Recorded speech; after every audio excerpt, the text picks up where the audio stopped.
It's almost sunset over the Atlantic. Eisenhower crew members are attempting to recover as many F-18s as they can within the next half hour. For sailor Carlos Vargas, the day has just begun. You have to have your head on the swivel. So you have to be looking around, making sure that your back is good, your front, your side, everything, so that nothing happens to you.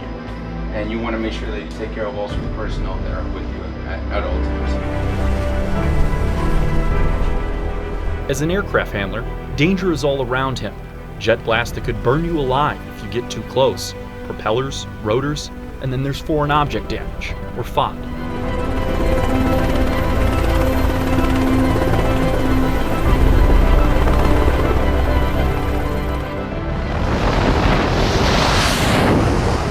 Everything on deck must be secure. Something as small as a bolt being sucked into a jet engine can cause a catastrophe. It's considered one of the most dangerous jobs in the Navy, and if you don't have that excitement to be out here 18 hours a day, you know, it's tough, and if you don't have that excitement or that love for the job, you're not going to be able to do it. But accidents happen. In March, 8 sailors were seriously injured while attempting to recover an aircraft.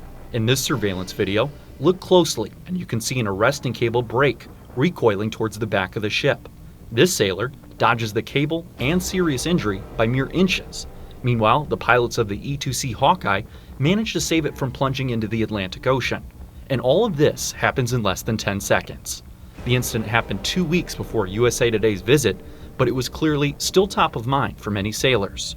Captain Paul Spadero Jr. talks about his crew's response. It was a difficult day because we had 8 sailors that were injured, but the response was remarkable. What the crew did was really extraordinary. They took the training that we'd provided them through the weeks and months and some of them years of schools and drills and exercises, and they responded without thinking. It was all instinctive.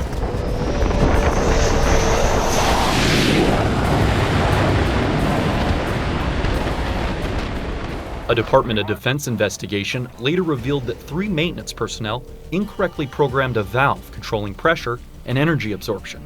The result was the arresting cable not being able to properly distribute the plane's weight. Where's the plug? Where's the plug? No, stop.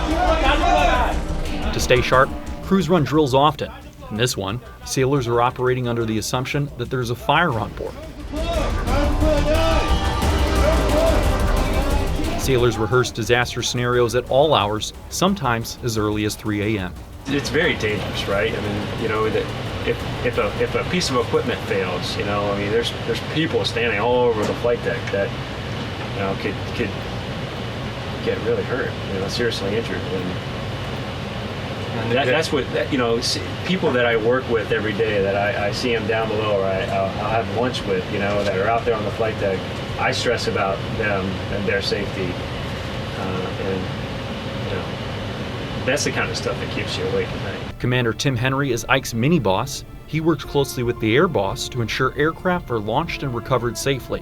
While Ike's most recent mishap occurred during the day, he says the evening hours pose a greater risk. It's much more difficult. During the day, you can just kind of look out across the flight deck and you can easily assess what's going on. But at night, there are blind spots. Especially if we're landing aircraft, we can't just turn all the lights on full bright to see what's going on.